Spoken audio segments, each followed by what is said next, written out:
I won't forget that morning, not if I live to be 100. I counted the men as they marched out of the yard. They'd hardly slept for weeks. We of the CID had slept even less, but the nightmare that kept us awake was all the same nightmare. That's why we weren't surprised when the commissioner asked us up to the conference room for a bit of a talk. He'd talked to us plenty, we knew that. It didn't help any to know what was ahead of us.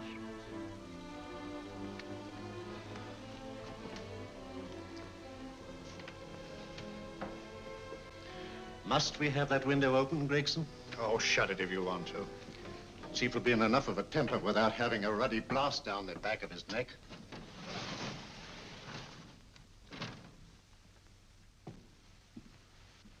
Gentlemen, the commissioner. Stuffy in here. Be seated, won't you? Gentlemen, if you wish to know what able men you are, read any of the works of popular fiction that glamorize your achievements, but don't, I beg of you, read the daily papers.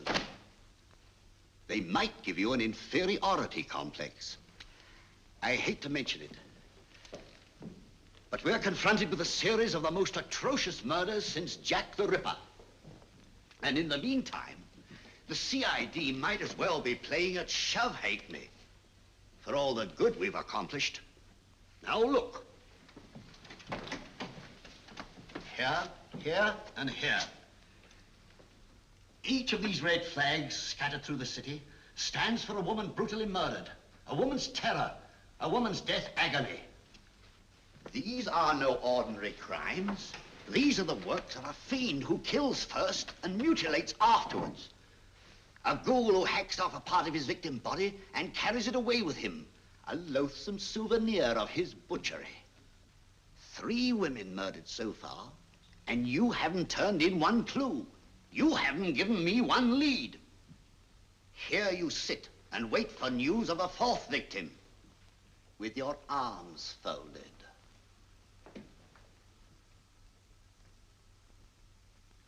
Well, we hadn't long to wait. It was down Lambeth Way where a young woman was hurrying home late last night. She saw something and stopped. It was a constable.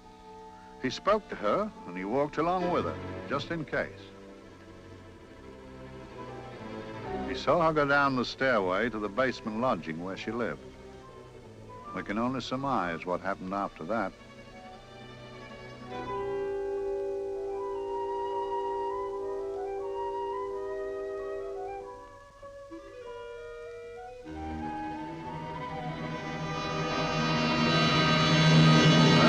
My pride in my pocket and went to see the man who'd so often helped out Inspector Lestrade and myself in the past, Mr. Sherlock Holmes.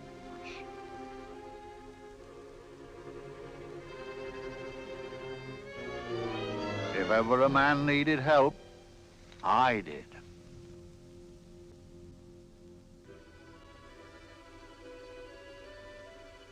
This makes 4, Inspector. 4 defenseless women here in the heart of London. And everyone with the right forefinger hacked off. Not hacked, Inspector Gregson. Cleanly, expertly severed. The work of a skilled surgeon. That's our only clue. Much about the age of my sister's girl. Is there no way of stopping this, Mr. Holmes? Yes. There's a way, somehow. The fiend that did this. I promise. I promise. We've nothing to go on. That's the rotten part of it. We can't get far without knowing the motive. Well, at least we know what the motives were not. It wasn't robbery, nor passion, thanks be, nor yet vengeance. Because they all came of totally unrelated families. Steady, Inspector, steady. Sorry, Mr. Holmes. I don't turn a hair when it's a bloke that can look after himself. A little slip of a thing like that. Yes, it's horrible. Come on, let's get a drink.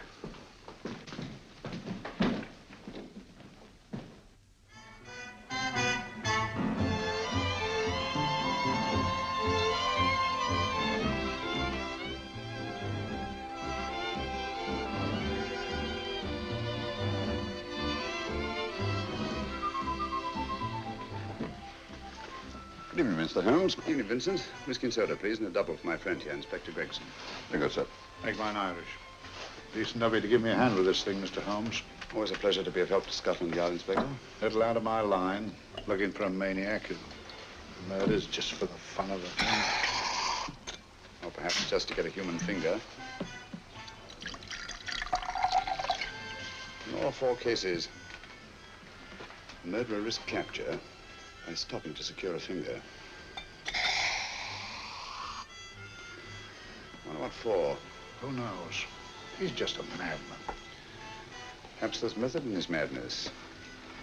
If we could just trace those missing fingers. If we could just drain the English Channel, we might find a penny. Huh? Oh, thank you.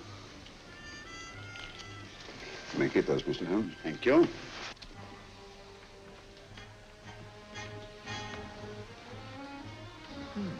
Sir George Fenwick, isn't it? Yes. Is that his daughter with him? Don't be so naive, Inspector. You know everyone, don't you, darling? Well, hardly. A week ago, I didn't know you. A week. How fast it's gone.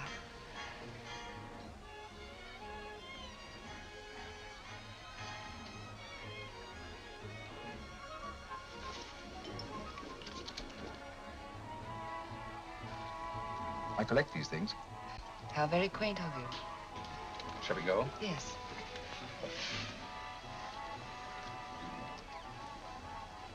What are you looking at, Mr. Holmes? Again, a very handsome woman. Not drawn to the purple, but giving an excellent imitation. Would you like to come to my flat for a nightcap? Lovely idea. Yes, isn't it?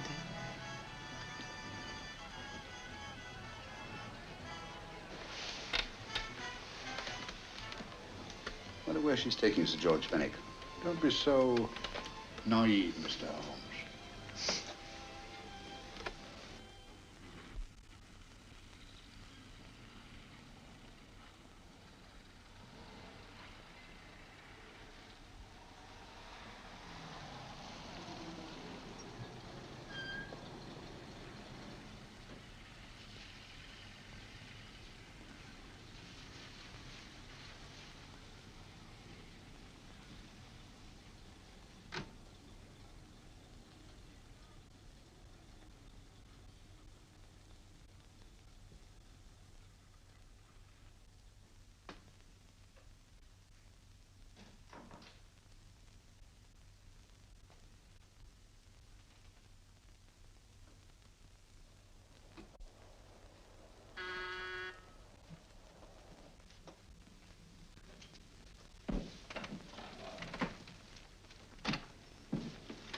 Good evening, Mum. Hello, Grandon. Any messages? No, Mum. Thank you. Drinks, Grandon. One of your nice surprises. Yes, Mum. I say, you don't mean that, Grandon's a marvel, aren't you, Grandon? Yes, Mum. You wouldn't believe the things she can do. Ah, charming place. Delightful. Really? Do you think so? I'm so glad. Do sit down. Do you mind? Do I mind? What a question. I don't mind anything, really. Except not being with you. Now, you really don't want me to believe that, do you? Not too seriously. Good. We're both quite grown up, aren't we? Quite.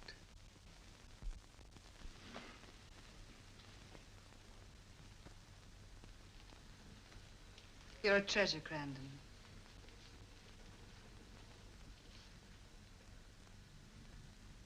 And lower the lights a little as you leave.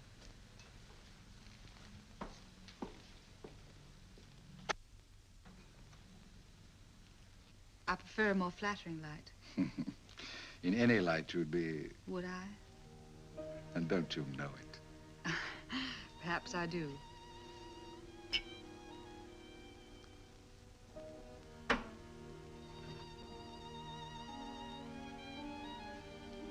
Oh, that priceless woman. You wouldn't believe it, but she's absurdly romantic. She loves dreamy music, and she thinks that we... But we do, don't we? Do we? Well, it's rather soothing, restful. Yes. And we all need rest at times, like tired children who've played too long. You've played with wooden soldiers, I suppose. Funny. Hadn't thought of that for years. Toy boats were my special joy. Anything I could set afloat anywhere. Like this. And this. Toy boats sailing into the Never Never Land. The land of beautiful dreams. Look. Look, odd, isn't it, how the light is reflected? Little specks of light that move and move. Like stars on a slowly moving stream.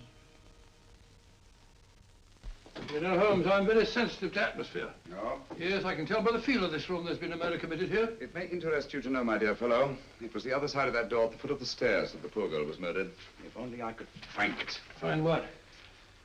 The one thing these unfortunate victims have in common that might give us a motive for these murders.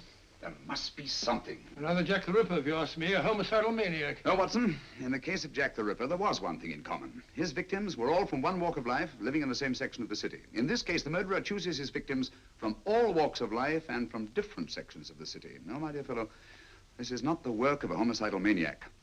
It's something infinitely more sinister. You give me the creeps. What on earth are you talking about? Watson, I'm convinced that these murders are only incidental to some larger and more diabolical scheme. That may be, but why the severed fingers? The answer to that question, my dear fellow, is our only hope of solving these mysteries. Dear sister, I am so happy. I had such a lovely holiday at Brighton with you and Alf. And I'm looking forward to being with you again. Poor little thing. Sort of raises a lump in your throat. I can picture her sitting here happily writing this letter. And I'm not bit realizing that she's shortly going to her death. Hello? Gregson. Oh, there you are, Mr. Holmes. I've been looking for you everywhere. What's happened? Murder in Edgware Road, not half an hour ago. Woman? Yes. And the right forefinger cut off clean.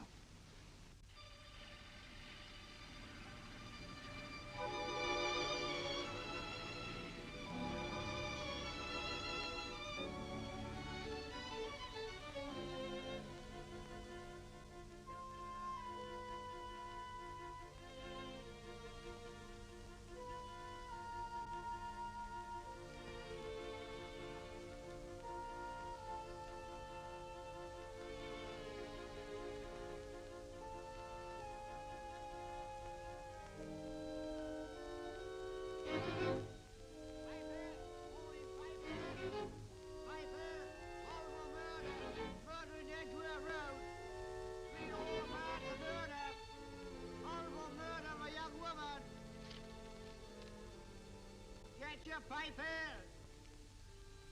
Horrible murder, Piper! All about the murder!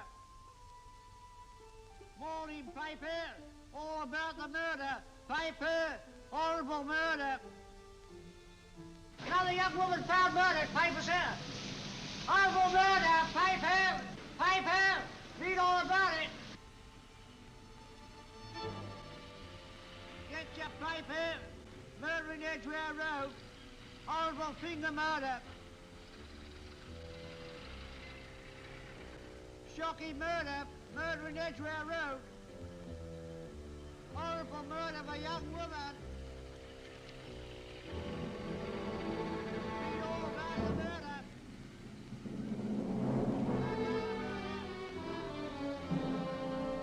Only fancy, Mum. There's been another of those horrible murders. Dear, dear, how shocking. Yes, Mum. I really don't feel quite safe here myself. Oh, dear.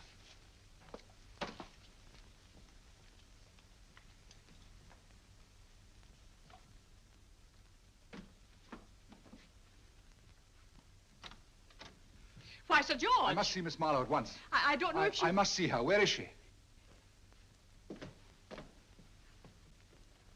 Lydia. Why, Sir George, what is it? What happened? I don't know. You'll have to help me. You've got to help me. But I don't understand. Listen, I woke up a few minutes ago in a cheap boarding house off Edgware Road. I don't know how I came there. I don't know when. The last thing I remember is being here with you. Calm yourself, Sir George. When did I leave here? Well, it was about, It was 10:45, Mum. Precisely. You seemed, forgive me, just a little distressed. Detached, not interested. I thought I'd said something to offend you. I don't remember.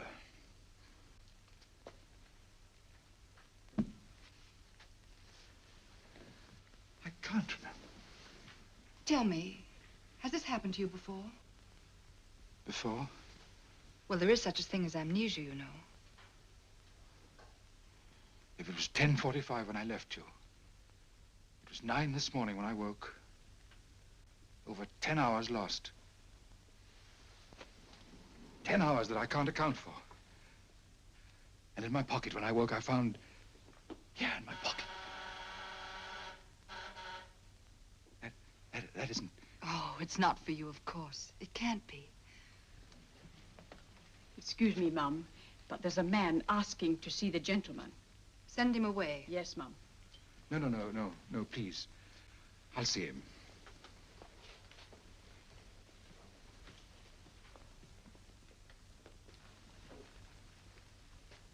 Well? Delightful room. Not much like the place you woke up in this morning. You followed me here? Yes. Are you a detective? Oh, no. Quite the contrary. Don't be afraid, Sir George. You know my name? Oh, yes. A very old and highly honored name. And being the bearer of such a name, and also a very wealthy man, I thought you might care to possess yourself of this trifle. Rather than let it fall into the hands of the police. It is yours, if I'm not mistaken. The initials, GF. Where did you get this? It came out of your pocket. I saw it fall, but you never noticed. You were very busy, bending over something with a knife. Then you put something in your pocket.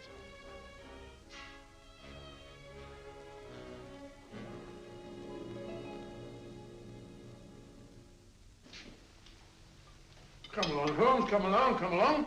How many more times must I tell you? You're missing a treat. This is delicious. Little jam tarts to follow. Aren't you tempted? You and your flesh pots. They tell me that fish is good for the brains. Brains haven't any. You realize that a whole day and a night have gone by since that bestial affair in Edgware Road? I'm as much in the dark as ever.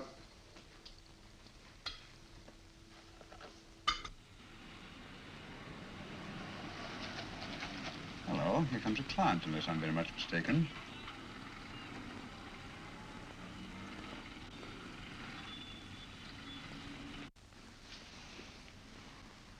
Well, attractive. Very attractive.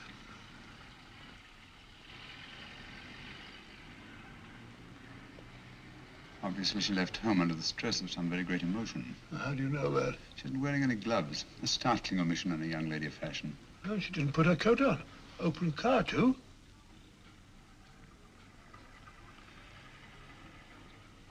Furthermore, there's something in that bag she wants to show me.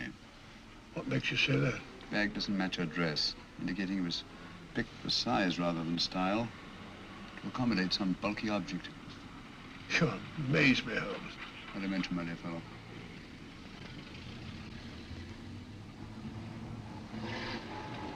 Well, that's interesting. What is? That cab, turning at the empty house. I wonder why he followed her here. Oh, wouldn't you? Quite possibly with glasses.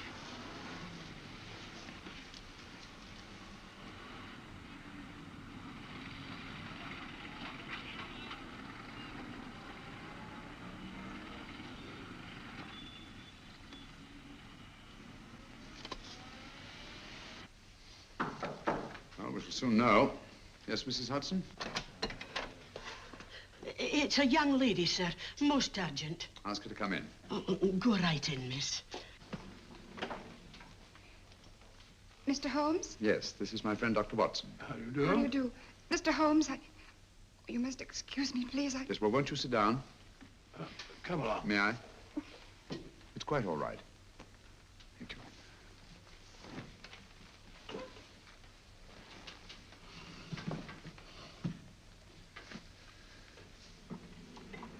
Now try to control yourself, Miss Fenwick. You're with friends. You know my name? No magic, I assure you. I've often seen your picture. You're the daughter of Sir George Fenwick, aren't you? Yes. It's about my father that I... What about your father, Miss Fenwick? Oh, I don't know what to do. He's always been the nicest, dearest person. Only since Mother died. Yes, but we know.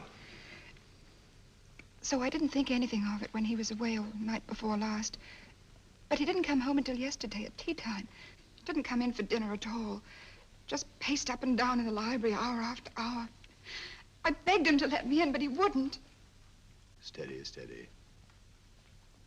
Now take your time. I couldn't sleep a wink last night. Then I started hearing things. Hearing things? What sort of things? I heard someone in the garden underneath my window. Then I saw a figure moving down the garden path. And I recognized my father. Stealing through his own garden like a thief.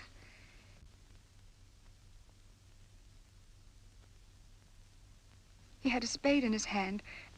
And he stopped by the greenhouse where he started to dig. This morning, at daybreak, I stole out into the garden and found this.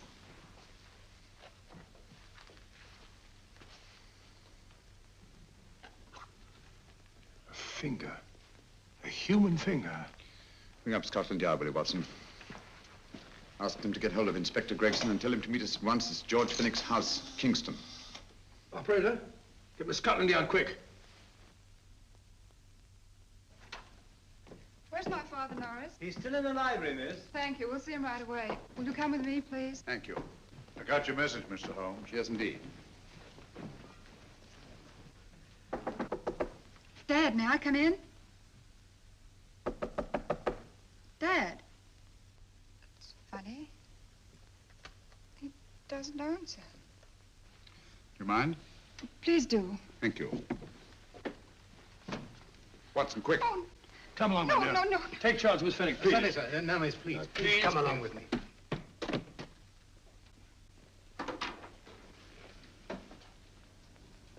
Dead? Yes. What do you make of it, Doctor?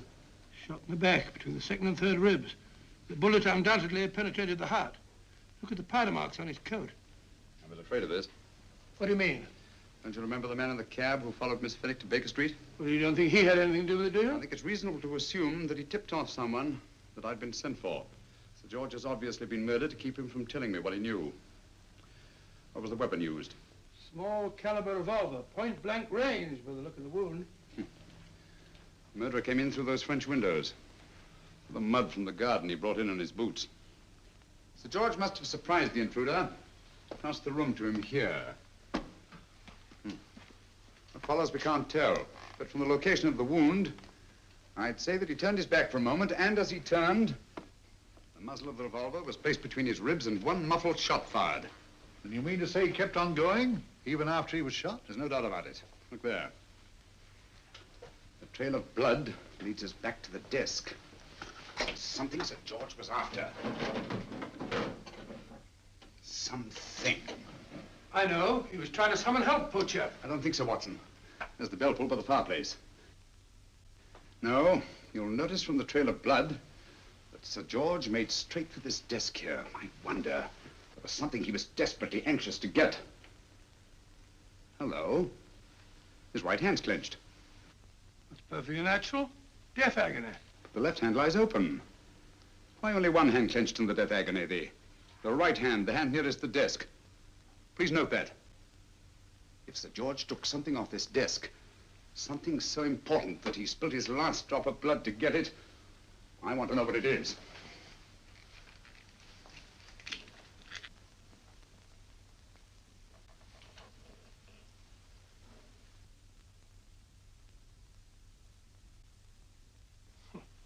Nothing but an ordinary match folder.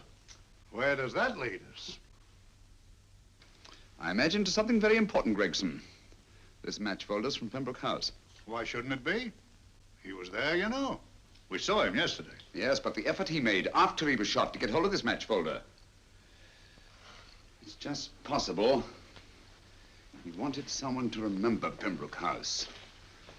He may have wished to recall it to someone who saw him there. Someone who, like ourselves, saw him with a woman.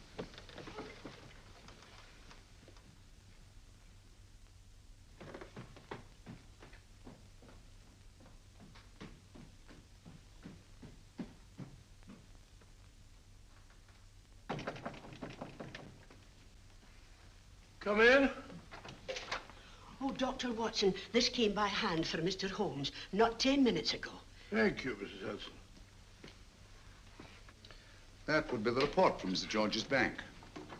Report from Sir George. Oh, really? Don't you remember his daughter told us that he'd just closed his account? Had it looked into at once.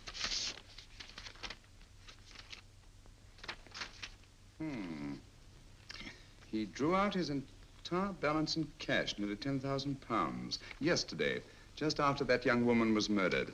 What does that suggest you, Watson? But he paid it out to someone. Precisely. I smell the faint, sweet odor of blackmail. You don't think he paid it out to someone who saw him murder the McLean woman? Sir George never murdered anyone. But he did have that woman's finger, and he evidently did have and pay out a lot of cash. That's the terrifying part about blackmail, Watson. The victim is afraid to fight the accusation, no matter how false.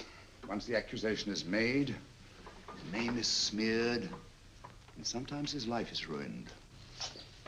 Well, Sir George didn't commit these murders. What fiend did? I rather think they're not the work of any one man. Oh, come, Holmes. You don't expect me to believe there's a whole organization going about killing people and chopping off their fingers. No, it's possible, quite possible. Well, whoever's behind all this thing must be out of his mind. On the contrary, my dear fellow, if my assumptions are correct, this little scheme has behind it the most brilliant and ruthless intellect the world has ever known. You don't mean Professor Moriarty? I do. Oh, steady, Holmes. You've got him on the brain. This is the third time in as many months you've suspected him of unsolved crimes. He's dead, you know. Is he? Is he? You know he is. He was hanged in Montevideo, well, over a year ago. I know that someone was hanged in Montevideo under that name.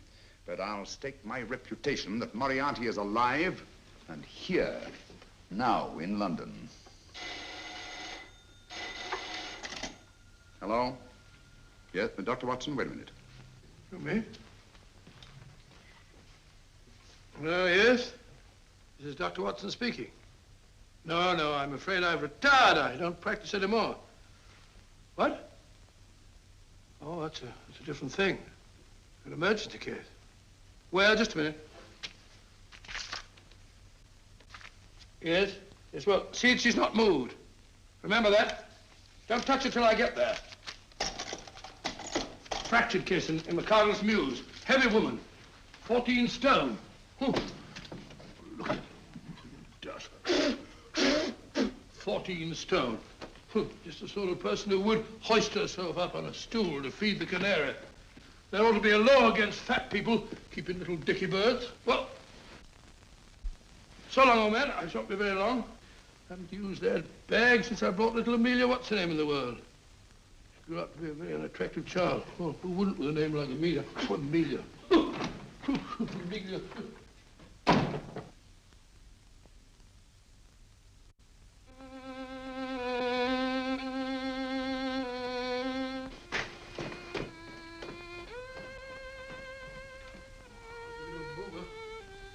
People so stupid about accidents.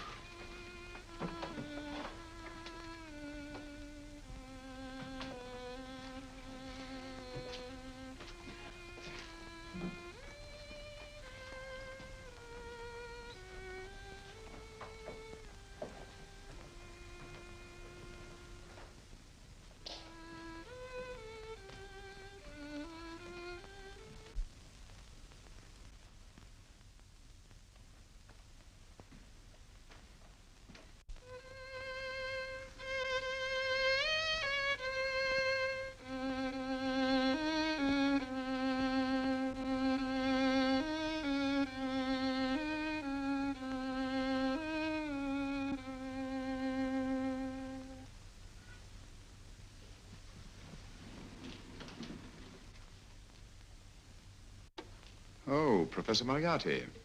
Not that I wish to appear inquisitive, but to what am I indebted for the pleasure of this visit? Scotland Yard will be interested. It's very convenient for me to have Scotland Yard think that I'm still dead in Montevideo.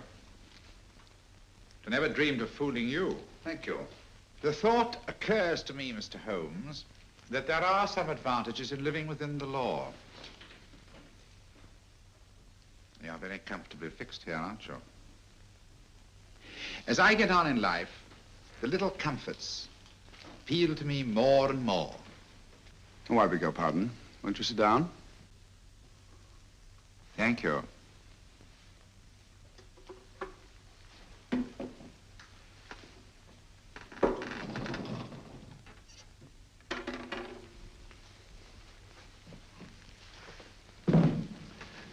And now, Professor Moriarty, what can I do for you? Everything that I have to say to you has already crossed your mind. And my answer has no doubt crossed yours. That's final? What do you think? I shall not rest until you are hanged for the finger murders. You've no proof, you know. No, not a shred. But I have you. I could turn you over to the police here and now. You could. But if you did, you'd never see Dr. Watson again. Oh, the telephone call. Quite. I rather assumed you had taken some such precaution. Or I should have snatched up a revolver and indulged in a fit of heroics when you came in. Very smart, aren't you? Not smart enough, or I should have anticipated you. But if any harm comes to Dr. Watson, I shall seek you out. I shall not rest until I find you, and when I do... No harm will come to Dr. Watson this time. But I can't answer for the future. Mr. Holmes, I should strongly advise you to drop this case. Don't be silly. Think it over. We've had many encounters in the past. You hope to place me on the gallows. I tell you, I shall never stand up on the gallows. But if you are instrumental in any way in bringing about my destruction, you will not be alive to enjoy your satisfaction. And we shall walk together through the gates of eternity, hand in hand. What a charming picture that would make. Yes, wouldn't it? You know, I really think it might be worth it.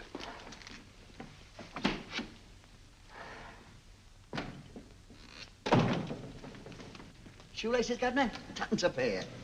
And strong enough to hang yourself. How many more times must I tell you I don't want your filthy shoelaces or your company? Shoelaces, Governor? Blasted impertinence. Run along, my good man, or I'll give you in charge. Shoelaces, Governor? Shoelaces, Governor? Help a poor bloke. What's only got one arm? Any luck with Mr. Holmes? You can read his obituary in tomorrow's papers.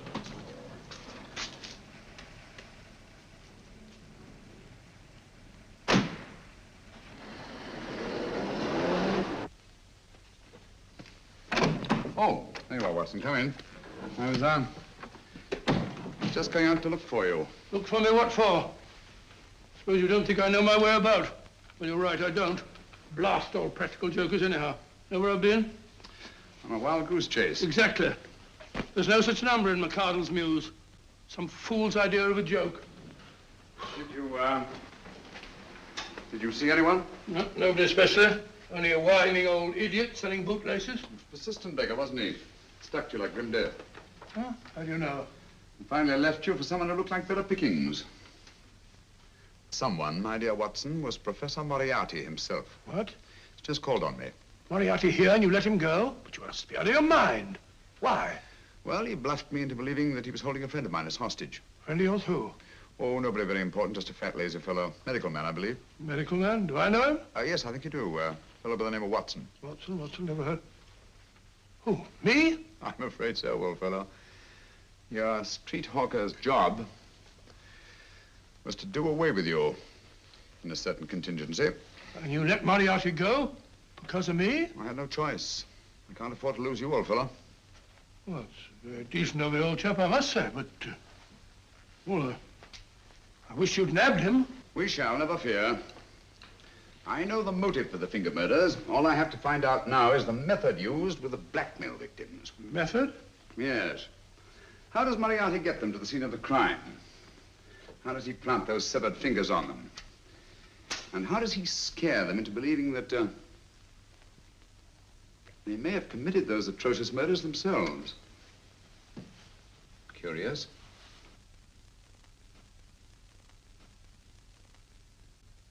Very curious. Huh? Curious? What's curious? That window in the empty house across the street. First floor front. Huh? What's wrong with it? It's open. Why shouldn't it be open?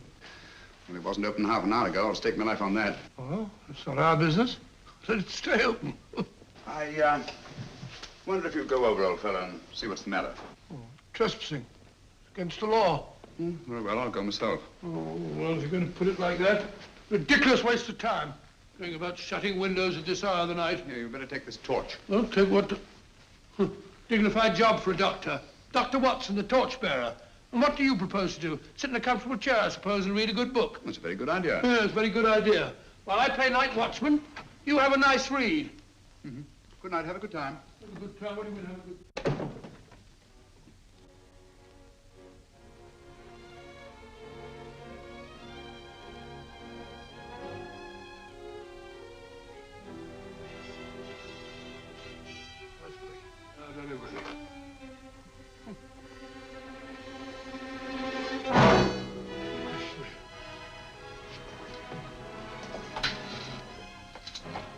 What's it for? Oh, umbrella stand. Pretty little thing to keep about the house. Must have been a pet.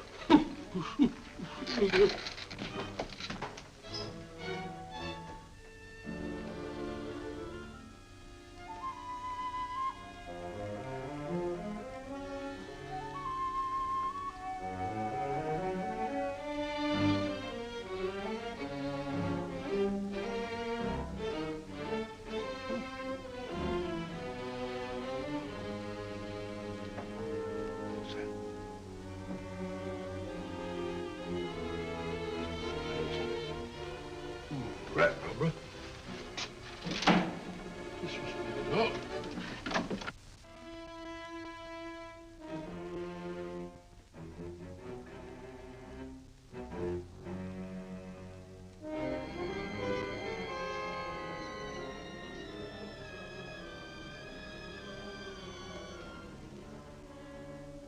Well, he sits comfortably reading a book.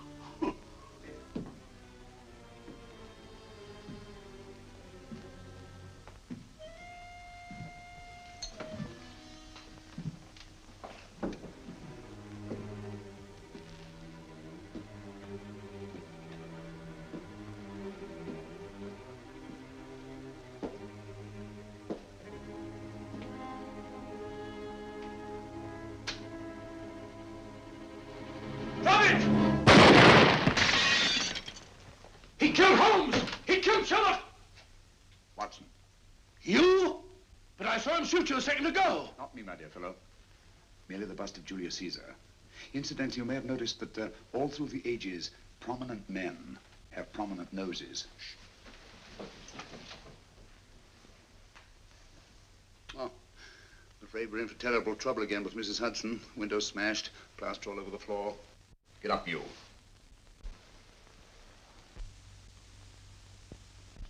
Corporal Williams, Middlesex Regiment. Discharged from the army as physically unfit. Papers seem in order.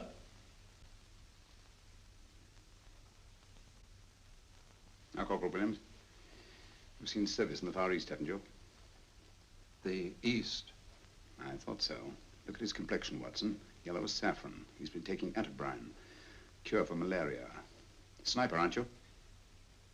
Sniper. Why did you try to kill me? I had to kill him. I had to. Oh, snap out of it. Stop it, Watson. He's shamming. No, he isn't. Who told you to kill me? She told me.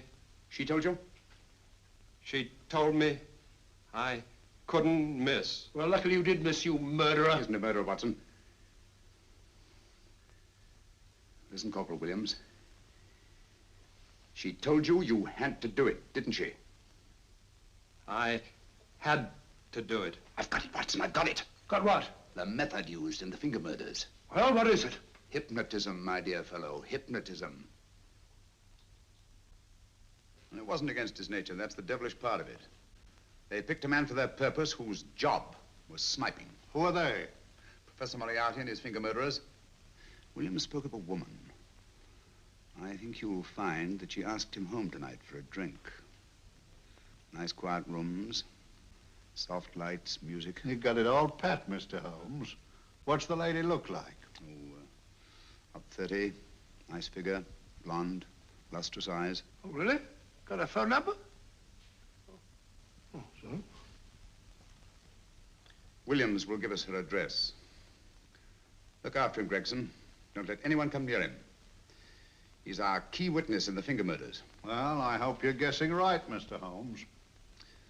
Get up, Williams. Now, go with Inspector Gregson anywhere he tells you. Come on. Yeah. Ring me as soon as he comes to himself, will you? I will. Good night, gentlemen. Good night. Well, if you believe that fellow Williams was hypnotized, I suppose you think Sir George Fenwick was hypnotized too. Yes, I'm quite sure of it. Have a cup of tea? Thanks, old boy. Nothing to eat. But why didn't these people make Sir George do the murder himself? Because they didn't want to get him hanged. They wanted to blackmail him. Well, who do you think the actual murderer is? One of Moriarty's gang. A diabolically simple technique. Kill a woman. Yes, but why cut off the fingers? My dear fellow, don't you understand? The severed finger is what links the blackmail victim to the murder. He wakes, finds the grisly thing in his pocket. He doesn't know how it got there. He's no idea that he's been hypnotized. For all he knows, he may have committed the atrocious crime during some dreadful lapse of sanity. In that state, when he's utterly demoralized, the blackmailers take over. Is that it? Undoubtedly. You see, they swear that they saw him commit the murder. And being human, the victim will pay anything rather than stand trial on a charge that will make his very name loathsome. Oh, it all fits in if you believe in hypnotism. The only possible explanation. You think the hypnotist is that woman with the blonde hair, the lustrous eyes, the woman you invented? I didn't invent her. I saw her. What on earth are you talking about? That woman, my dear Watson, was with Sir George when he left Pembroke House. I saw her there. I shall see her again, and Williams will lead me to her. That's why it's so important to keep him safe. He will identify her.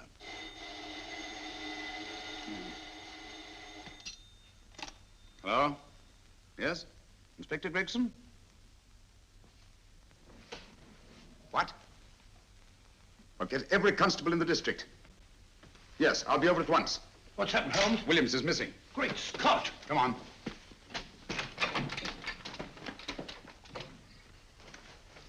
Lorry crashed into Gregson's car. During the confusion, Williams disappeared.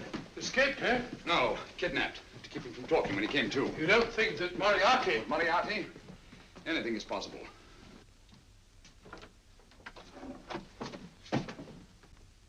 Williams! Dead. You see, anything is possible.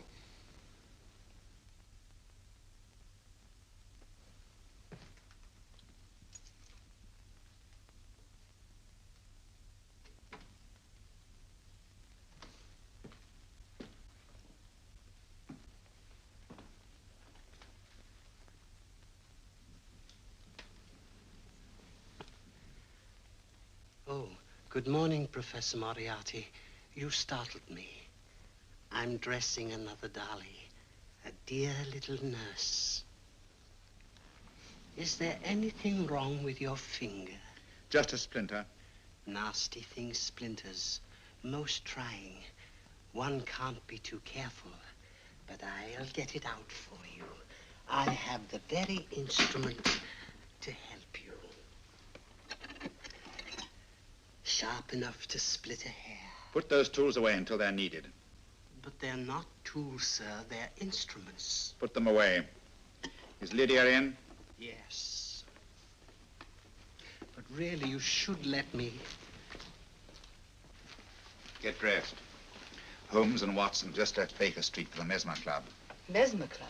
The meeting place of all the top hypnotists in London. Do you suppose that Mr. Holmes is onto our method? If he suspects, it's merely a suspicion. It's our business to see that it ends there. I hope you're right. Williams passed away before he could talk, remember? What do you want me to do? Go to the Mesmer Club, meet Holmes, and induce him to come back here. Isn't that a bit dangerous? Every meeting with Sherlock Holmes is potentially dangerous. However, you say he didn't see your face at Pembroke House. And how would you suggest I get Mr. Holmes to accompany me here? Kidnap him? Oh, no. Holmes has one weakness, his insatiable curiosity. If you can arouse that, you can lead him anywhere. It's up to you to take advantage of any opportunity that may arise. This way, please, gentlemen. I'll tell Dr. Onslow that you're here. Thank you. And this is the Mesmer Club. If you ask me, hypnotism is a lot of mumbo-jumbo. Oh, come now, Watson. As a medical man, you must admit that hypnotism has its place in modern science. That may be, but 90% of hypnotists are crooks of the worst kind. Nothing more than a lot of charlatans exploiting weak-willed morons. Ah, Dr. Onslow, I believe. Happy to meet you, Mr. Holmes. Your brother Mycroft suggested I might be of help to you.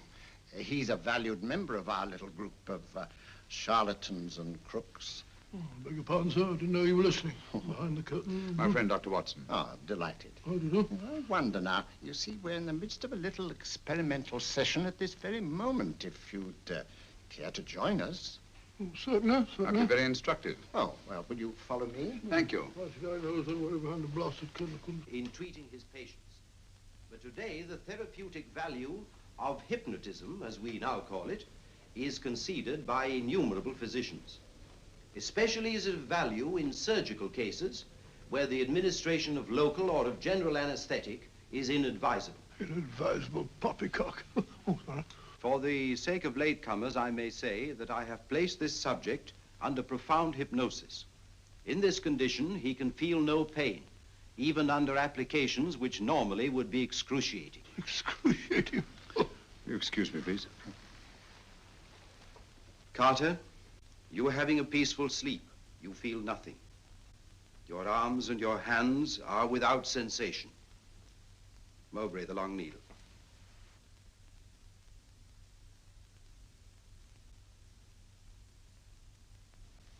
Carter, give me your right hand.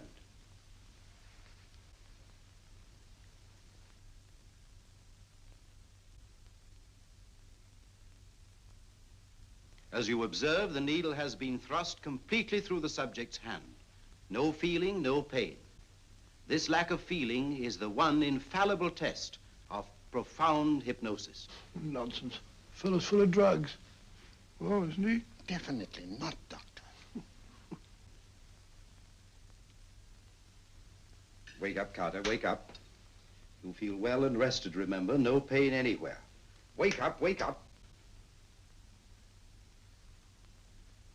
I say, when are you going to begin? All through, Carter. Stand up. This way, sir. And, are these all the people that come here?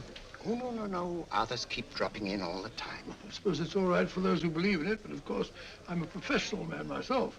Then you don't believe in hypnotism, Dr. Watson? Oh, I don't deny that there are certain types of hysterical, feeble-minded people who go under if you point your finger at them. But anyone with an ounce of character... How right you are. You see right through our little artifices, don't you, Doctor? Right through, my dear sir. Right through. Quite so. But with the feeble-minded, as you say... excuse us, Mr. Holmes. Certainly. Step over here, won't you? Certainly, sir. Anything to oblige. Let me show you how easily we charlatans take advantage of them. Now, sit down, Doctor. Now, we set a thing like this in motion. It's wonderful, the attraction on the feeble-minded, of course. The continuous motion, if they just let themselves follow it. Of course, you could stare at it till doomsday, Dr. Watson, with no effect at all. Still, it might make you a little drowsy, like the white ribbon of road at night when you're driving. The rhythm is smooth, unbroken, and the road goes on and on, round and round, always the same, winding and winding. And you're drowsy, you're tired. Let the road come into you, as it were. The long road, the smooth road, the road to sleep. Sleep.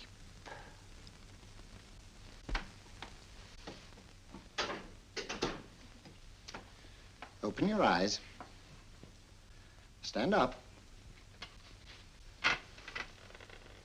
Turn around. And now, Dr. Watson, you're on a holiday in Scotland. The country is amazingly beautiful. We're coming to a stream. It isn't deep.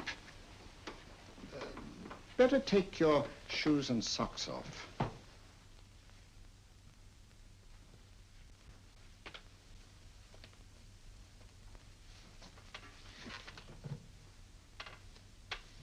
Roll up your trouser.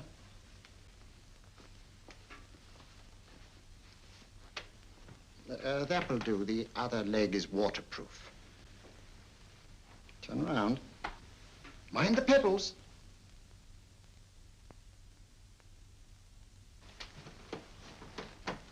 Sit down.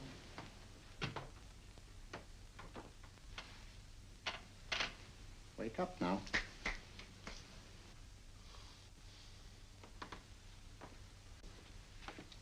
I see. What did I tell you? It didn't work with me. Why, nobody with an ounce of character.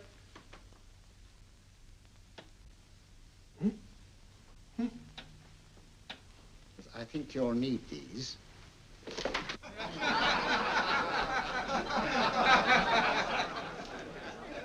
Nothing to laugh at. Watson, she's here. Oh, the woman you're looking for? Yes, I'm going to meet her.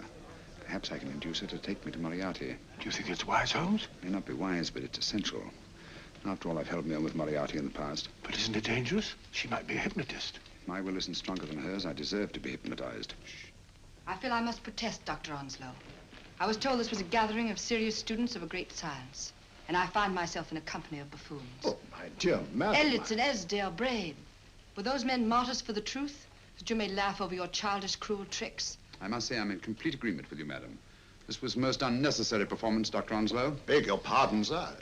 My name is Holmes, Sherlock Holmes. At your service, madam. Thank you, Mr. Holmes. I'm afraid I've created a rather embarrassing situation. But you see, I'm interested in the serious study of hypnotism. So am I, too. Perhaps we have something in common, Mr. Holmes. Perhaps we have. Would you join me for a cocktail at Pembroke House? I should be delighted. Good.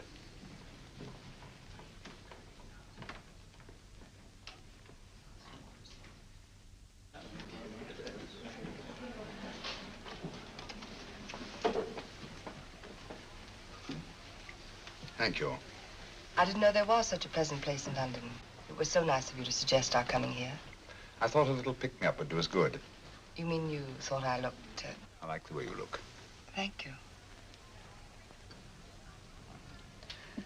I suppose I did lose my head a little at the Mesmer Club. But you see, hypnotism is almost a religion with me. I know so well what it can do to help, heal. And I can't bear to see it used for trivial purposes. I know very little about it. That's why I went to the Mesmer Club. You see, I'm rather puzzled just now with the case that I'm working on. How fascinating. Tell me about it. It's the murder of Sir George Fenwick. Fenwick? Who's he? Quite a well-known figure. Odd now I come to think of it. The last time I saw Sir George was here at Pembroke House. Strange. Yes, isn't it? He was sitting, I believe he was sitting at this very table. Cigarette? Thanks. Do go on. There was a charming lady with him. He was lighting a cigarette.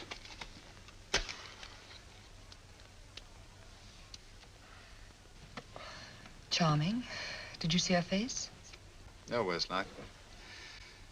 Merely her back. How unenterprising of you. Yes, wasn't it? Afraid I'm getting a little older. I shouldn't say so. That's nice of you. Still, the first time in my life, I've got hold of a case that's beyond me. I'm actually losing sleep over it. You know, Mr. Holmes, I believe I could help you. Really? I should be very grateful. You're amused. Oh, merely skeptical. How would you go about it? I've used hypnotism more than once in healing. Not for profit. I'm not a professional. But I do think I could help you. If you'd care to... I can't think of a pleasanter experience.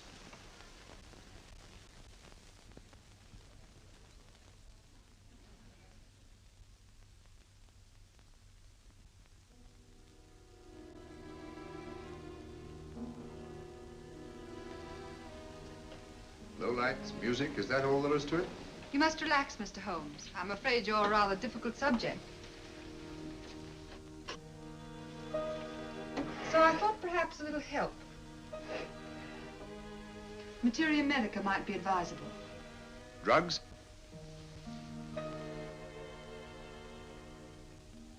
No, I'd rather not, if you don't mind. As a matter of fact, I'd rather not myself. But Schrenk-Notzing, he practiced in Munich, you know. Believed it the best means for difficult subjects. Do you mind? Well, as a matter of fact, I don't approve of sedatives. Just as you wish. We don't have to go on with this at all, you know. Wait a minute. Wait a minute.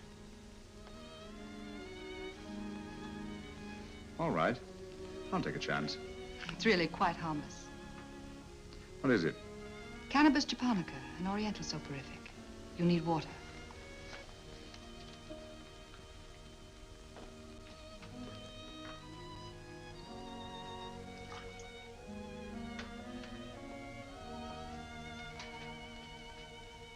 Thank you.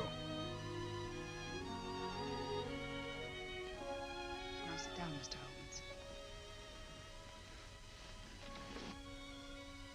Holmes. You'll feel yourself growing drowsy. Don't fight it. Give in to it. Because you do want to sleep, you know. Just fix your eyes on this one white flower floating on the water. Empty your mind of every other thought. Follow the motion of the water. So smooth, not a ripple. Waters of forgetfulness. Steady, deep, strong. Strange, isn't it? How the light is reflected. Little specks of light that move and move.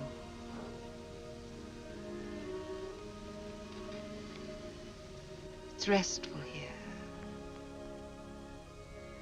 It's peaceful. It's friendly.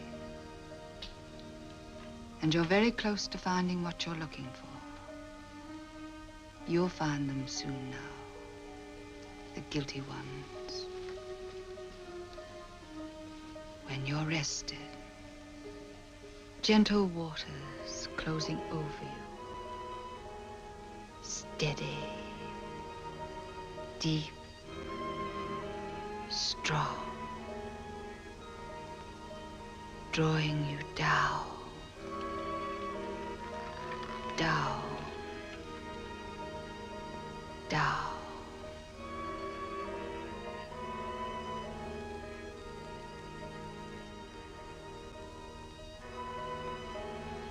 Sleep. Sleep. Sleep.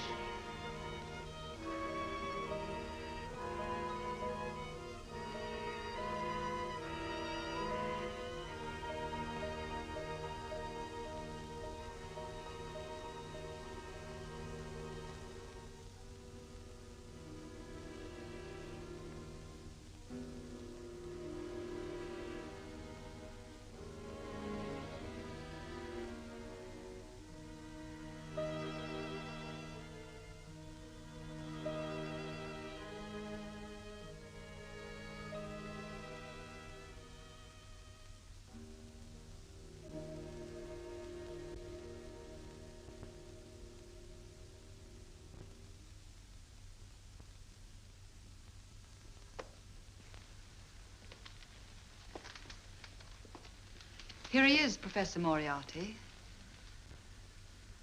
Stand up, Mr. Holmes.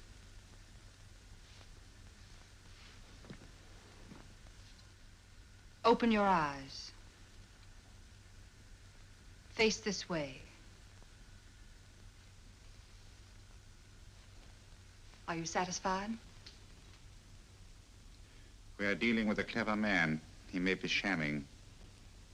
There's just one infallible test for profound hypnosis. You ready, Dr. Simnel?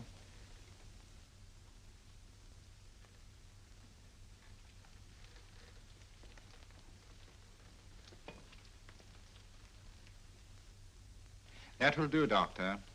He couldn't fake insensibility to the knife. I congratulate you, Lydia. Turn round, Mr. Holmes. Now walk to the desk.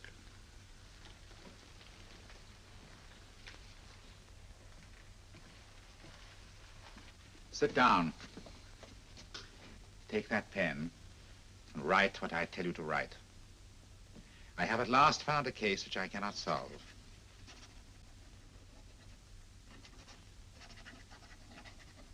I have outlived my usefulness. Therefore, I have decided to end my life.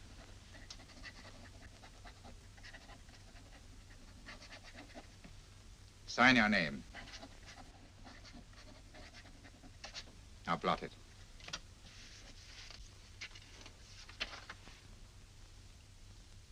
Fold it up and put it in your pocket. Come, Mr. Sherlock Holmes. Go out onto the terrace. But it won't look like suicide, sir. I'm sorry, but Mr. Holmes' injuries must all be self-inflicted. Let's walk a little, Mr. Holmes. It's so pleasant here in the garden. Just step up here onto the terrace. It's a nice, broad terrace. Now turn to the left and walk slowly to the end of the terrace.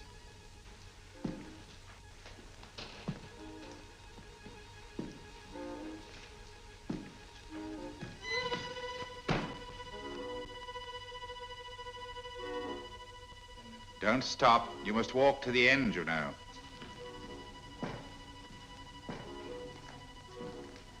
The end leads to an open doorway. You can pass through it in perfect safety. In the room beyond the doorway, you'll find what you've been looking for. Must you drag this on? This is the moment I've been anticipating for a long time, my dear. Go on, Mr. Holmes.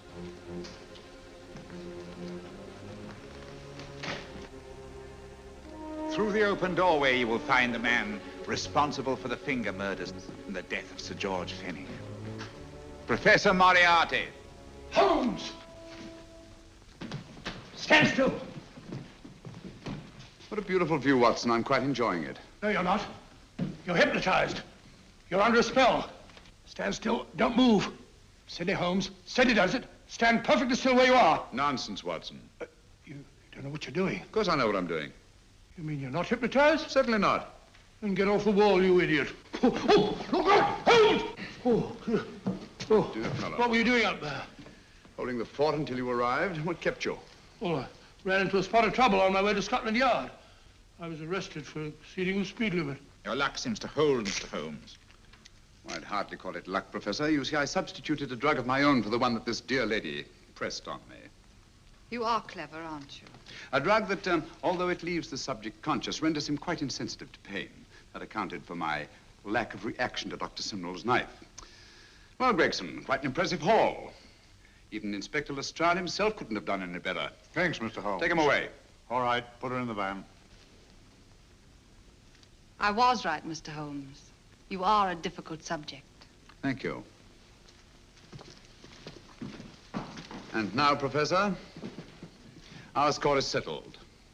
Au revoir until I see you on the gallows. The rope has not been made that'll go around my neck. Come on.